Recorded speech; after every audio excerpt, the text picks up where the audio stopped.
Hello photographers, my name is Spyros Heniadis and I got a different new camera. I got the Olympus OMD-EM5 II. So you might remember this video right here where I unboxed and talked about my X-T1, which I was really excited about, but I ultimately decided to send the X-T1 back and buy the OMD-EM5 II instead. And I just wanted to take a couple minutes and tell you why I did that. There were three main reasons I decided to send back the X-T1.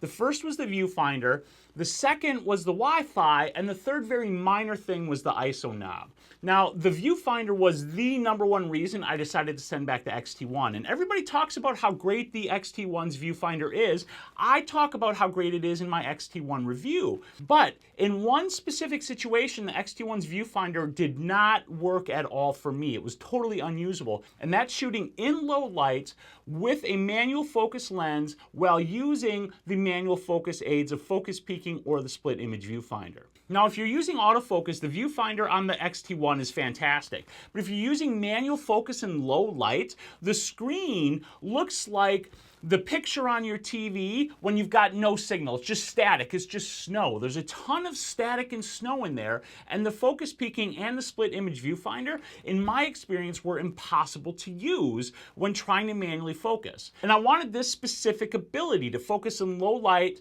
manually because often when I'm doing a photo shoot, I'm shooting in a very low light situation where my flashes are lighting up the subject, but the ambient light is very dark, which makes it very hard for the camera to focus. And I wanted to be able to manual focus with accuracy, and I could not do that with the X-T1. Now, the second reason I set back the X-T1 was the Wi-Fi. I could not get it to work. I could not get the camera to connect to the apps on the phone, no matter what I tried. Now, Fuji's got three apps. One app I was able to get working, which was the photo downloader app, but the two apps that are supposed to give you control of the camera for tethered shooting, for live view shooting with the camera remote, that kind of thing, flat out couldn't get them to work, no matter how many times I tried and what troubleshooting I did. So that was another reason, because the Wi-Fi just wouldn't work. And I can live without Wi-Fi, but if it's on the camera, I want it to work. Third reason was the ISO knob. On the X-T1, the ISO knob is right here where the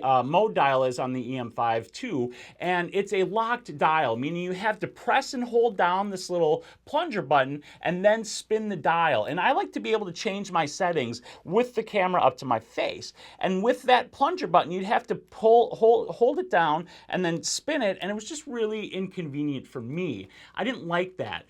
That wasn't the deal breaker. If the viewfinder had worked and the Wi-Fi had worked, I still would have kept the X-T1. And in fact, if the viewfinder had worked, but the Wi-Fi didn't work, and the ISO knob is what it is, I still would have kept the camera. So the real deal breaker was the viewfinder. Now, while I was testing the OMD-EM5 II, I found that the viewfinder works great while manually focusing, the Wi-Fi works great, and I can change all of my settings while up here with no problem whatsoever. So that's why I decided to switch the OMD-EM5 II from the X-T1, and I just wanted to share that with you guys.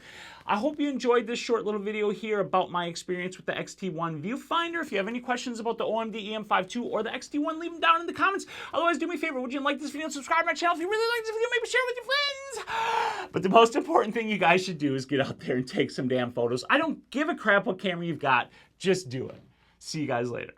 Fujifilm X-T1, Fujifilm X-T1, X-T1, X-T1, X-T1.